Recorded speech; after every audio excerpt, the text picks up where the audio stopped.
Alright, Scott. The guest has the first move. Well, this is my house, so... Oh, well, rules state, go. I don't want to go first. Okay!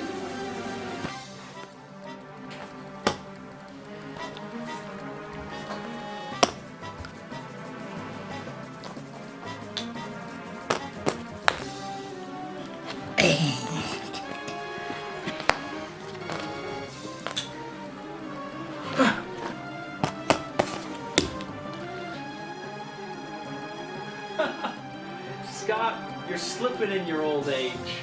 You're older than I am. Well, regardless. Heemin. I'll go get this stuff.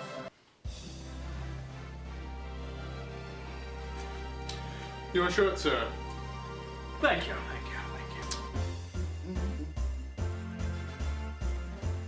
Yes. The royal dagger. Excellent. Your chair, sir. Ah, thank you.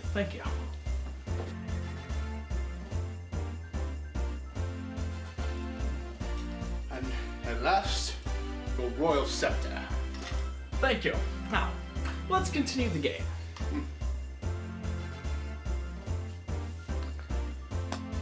Take your piece for not jumping mine. No! By the way, King.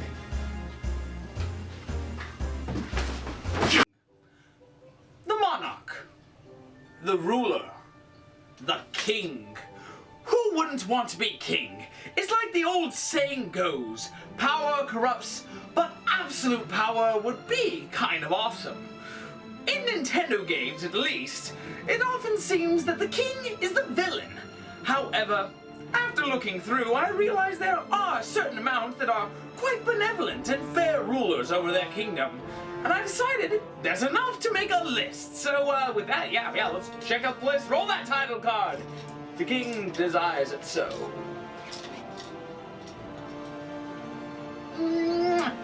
Hello, YouTube, and welcome to Heemin's Top 5 Nintendo Kings! An opinion piece.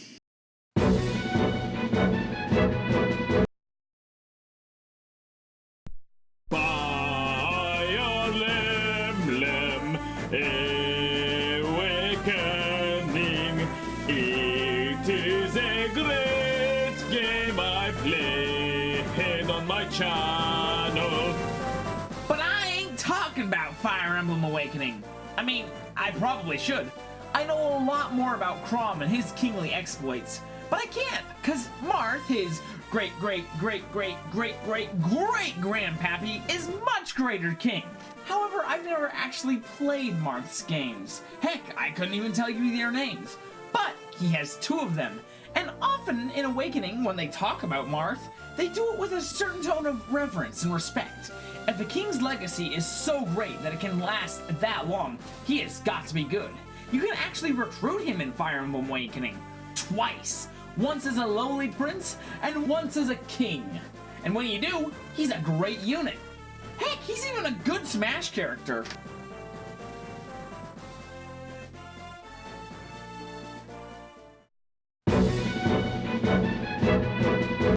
There are a lot of Pokemon kings. There's Sea King, King Lure, King Dra, Slack King, Slow King, and the most kingly of them all, Nidoking.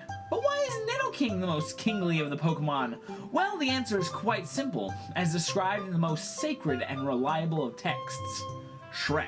What I mean is, you're not a king yet, but you can become one. All you have to do is marry a princess. And our main man Nidoking has a Nidoqueen. Isn't she gorgeous? If this isn't the power couple of the century, I don't know what is. Is it Skitty and Wailord? No, you limp noodle. It's the Nidos. They're cool.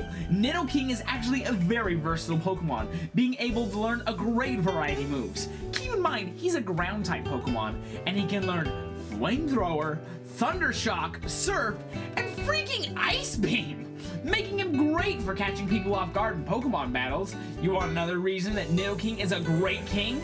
Giovanni uses him as his main. The coolest guy in the entire Pokemon series prefers Nidoking. I don't know what else to say. the King of Red Lions. That is oddly specific. And if that's all you're king of, you're really limiting yourself to Scar and the hotel chain, I guess? But I still think he's a pretty great king. I mean, after letting Tetra in on the secret that she's a princess, you know how he leaves the room? He teleports 3 or 4 times and makes Link walk all the way. I find that silly, and I love a silly king. But the rest of him is serious and awesome. He loves the kingdom, even though it's all but destroyed, and he does his darndest to protect 2 kids and what remains of a world he's not even part of. And how does he do this? By turning himself into a freaking Boat. Also, the ending of the game is actually very impactful. First off, Gamin has gathered all 3 pieces of the Triforce to give himself a wish. But when he looked up into the sky to shout his wish, you know what the king did? He ran up and stole the wish from him. Oh crap, I don't know, give these kids a future. Ganon, pissed that his wish was stolen from him, attacks the kids. But as always, he fails. And then the palace that they were fighting on starts to sink beneath the sea. And the king, after fulfilling the measure of his creation, selflessly stays behind, with a very cool theme song being played.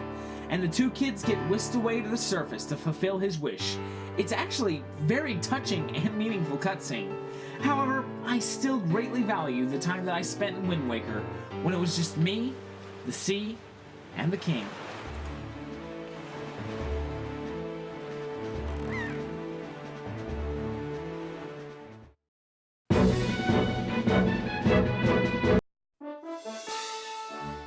Now, there isn't much lore on this game, but he is certainly the king I would trust the most with my life. Me! Not me with an E, but me with 2 I's. We don't have a lot of info on him, but what we do know is that he has a great castle, and that he works hard enough to need a nap. And in the sequel, we gather that he's a great father and has really taught his children the importance of serving a kingdom. His son, the prince, spends his day with the local peasants, tending the fields, and his daughter, the princess, spends her time tutoring the children in town. If the king has instilled these values in his children, the kingdom is going to be A-OK. So Scott Blaine and I better fight hard to save this benevolent ruler.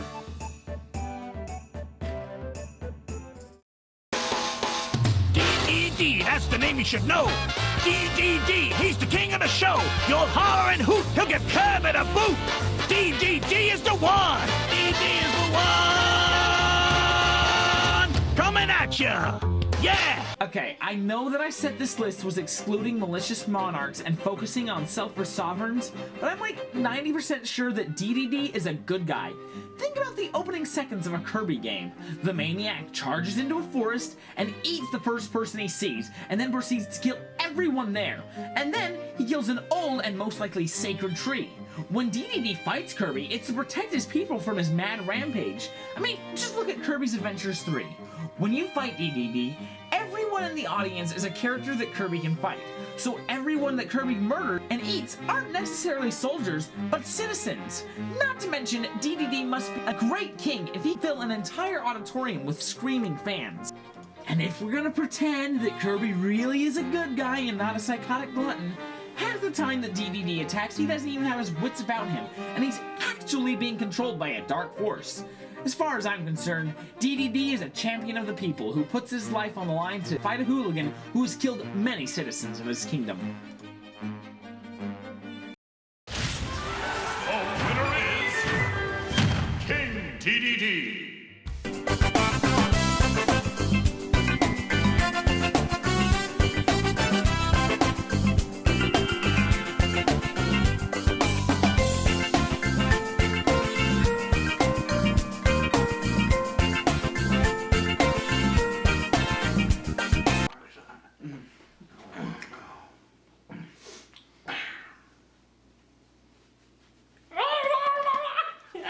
And your scepter, sire!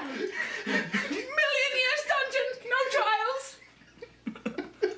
Alright, let's do that a second time.